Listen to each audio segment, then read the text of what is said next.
Thank you, Rakesh. Huyu Rakesh, rais ndio aliyekuwa na ile tuwaweza ile. Ndio huyu alikuwa anatuponda sana.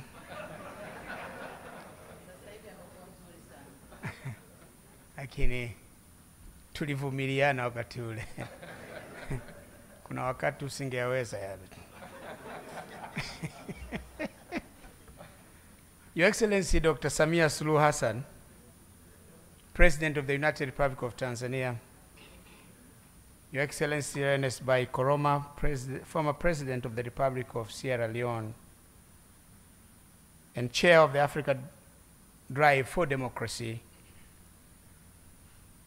Your Excellency Hailemariam Desalegn, former Prime Minister of the Federal Democratic Republic of Ethiopia, conveners of this forum, distinguished invited guests, ladies and gentlemen.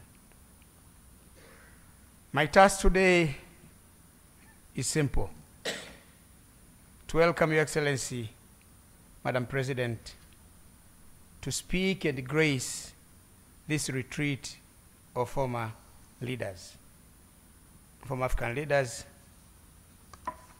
who some call elders.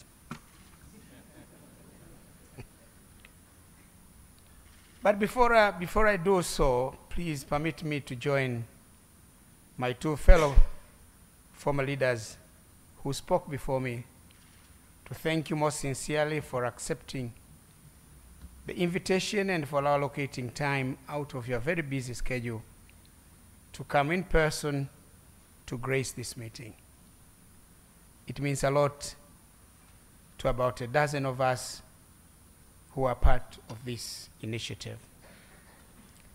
It demonstrates the importance that you personally and your esteemed government attach not only to the ideals of this retreat, but also to the discourse on democracy and development in Africa.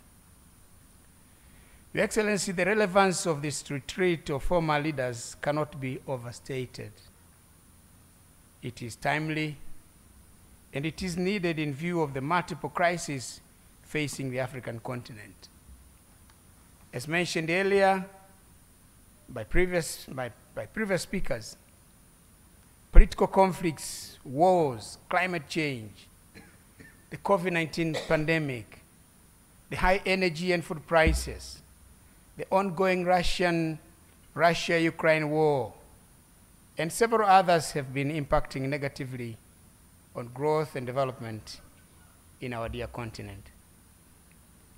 These challenges have been compounding the already fragile situation in many countries in Africa.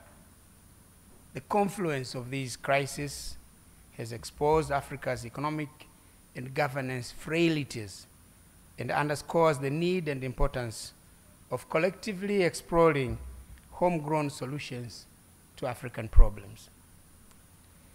As a former leader myself, I can rightly testify that sitting African leaders have a pivotal role to play in addressing these challenges. It is their primary responsibility, but I believe also that former leaders can play a role in this regard. They are well connected with both the past and the present, and can contextualize existing challenges and share their reflections of past experiences with existing readers. At this juncture, I would like to take this opportunity to commend my fellow former leaders, His Excellency Ernest Bai, the former President of Sierra Leone, and for being the flag bearer of this wonderful initiative. President, we thank you. Also, His Excellency Hailemariam, former Prime Minister of the Federal Democratic Republic of Ethiopia, who is participating, like me, for the first time. As already mentioned, His Excellency Joaquim Chissano, former President of the Republic of Mozambique, will join us later. Maybe he's on his way from the airport. But I thank them for agreeing to join this important conversation in person. But I thank the chair, President Koroma. We have been whispering. I've been trying to, well, why are you laughing? You know, I've been trying to make him agree that Arusha becomes the seat of this initiative.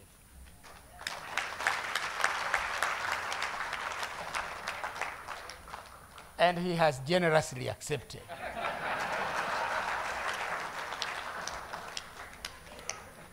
So, Prime Minister, if the chairman have said yes, can you say no? I already said it. Then it's done. In the same vein, I commend the other 9 leaders who have joined this initiative. They were supposed to be with us, but could not for various reasons. Some are joining us virtually, enabled and facilitated by modern advances in information and communications technology.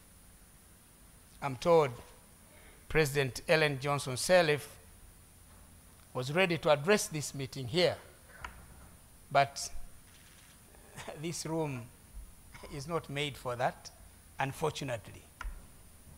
But she will talk to us, President, after we leave this room at another facility.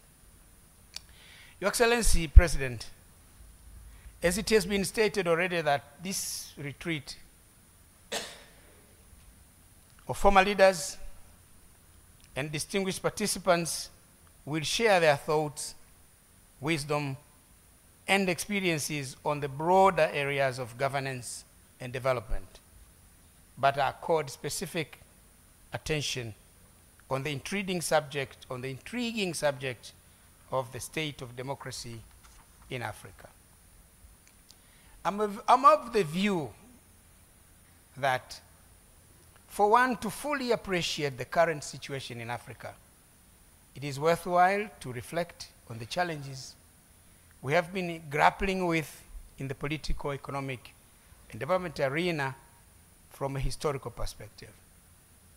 Most of the challenges we are facing, our countries today, are a continuum of what has been happening in the past. Since independence in the 1960s, successive governments of African countries have been preoccupied with the overarching task of nation building, which involved matters relating to holding the country together. As you know, President and all the distinguished participants, Africa is the only country that the borders are arbitrary. No continent in the world has borders like ours, like ours. They are straight line, which means the borders are not natural. It appears that somebody was holding a rope on one side and the other on this end, drawing a line. The right is mine, the left is yours. And in the process, they've created nations that have a lot of difficulties. They've created conflicts within nations and conflicts between nations. So holding together such countries is a mammoth task. The other is establishing systems of government and governance, building an equitable and inclusive society, promoting inclusive social, economic growth and development, and fighting vices in society.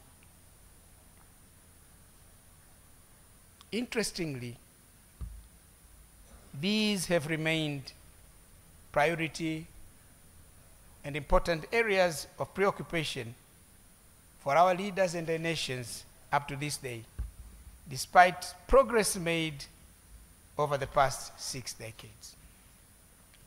Indeed, a lot of ground has been covered, and significant progress has been made over the past 60 years since independence.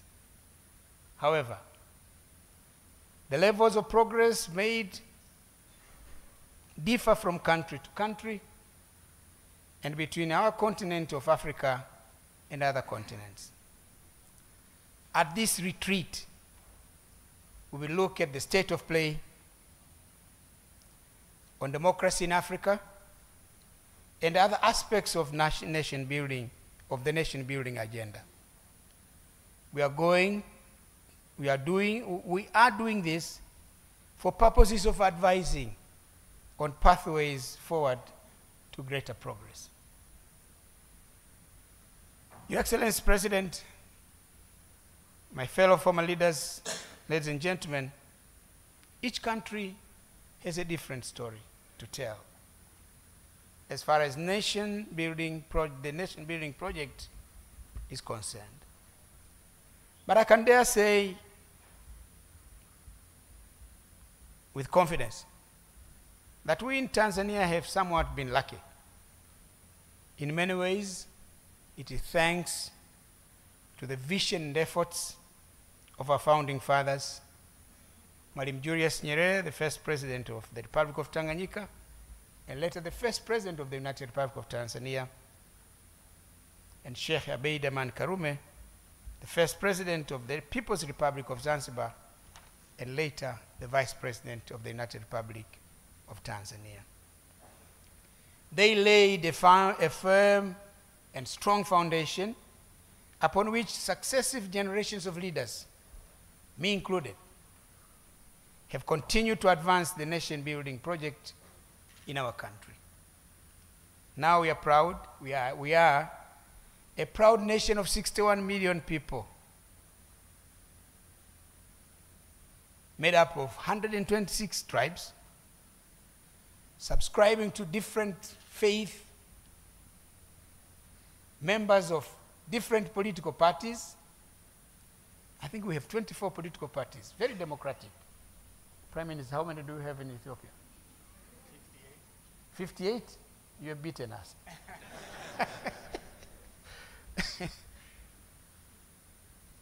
But we are at peace with ourselves. In many aspects of the human development indicators, we are better off today than we were at independence or even 20 or 10 years ago. However, there are still many challenges that we need to continue to be working on to consummate the goal of a united, stable, democratic, and prosperous Tanzania. It is heartwarming to note that Your Excellency President Dr. Samia Suluhu Hassan and your esteemed government have steadily stayed the course. You are not only sustaining the gains made so far, but you are steadfast and committed to advancing the country to greater heights. Congratulations, Your Excellency.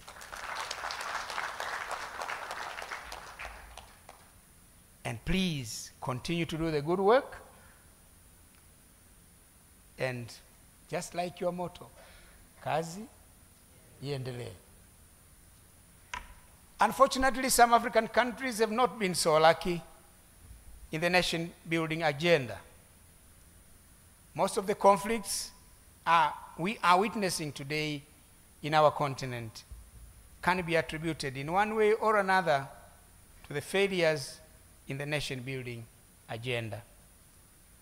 It is no surprise that when one looks at many development, democracy, and governance indicators of many institutions, many African countries will be at the bottom half of the list, or at the bottom half of the pecking order. And our motherland, the African continent, collectively will be the least performer. This situation is not acceptable. It has to change. We must hasten the pace of change. We should do everything within our power to do that. Yes, we can. Your Excellency, ladies and gentlemen, as we endeavor to address these common challenges facing our continent, it is important for us as former and current leaders to continue to interrogate, analyze, and express from the African perspectives a way that suits us as Africans. This is precisely what this auspicious gathering sets out to do. I'm hopeful that the debate and deliberations that will ensue in the course of the 2 days will add to the mantra of Africans coming together to forge African solutions to African problems. I beseech my fellow former leaders and I to leverage our experience so that we can embark together on a journey that seeks to realize a prosperous future for Africa, where our continent is integrated, prosperous, democratic, and peaceful. A continent that is driven by its own citizens, representing a dynamic force on the international arena, as is stipulated in OAU's Agenda 2063. Your Excellency, I once again thank you for joining us. And after these many words, it is now my singular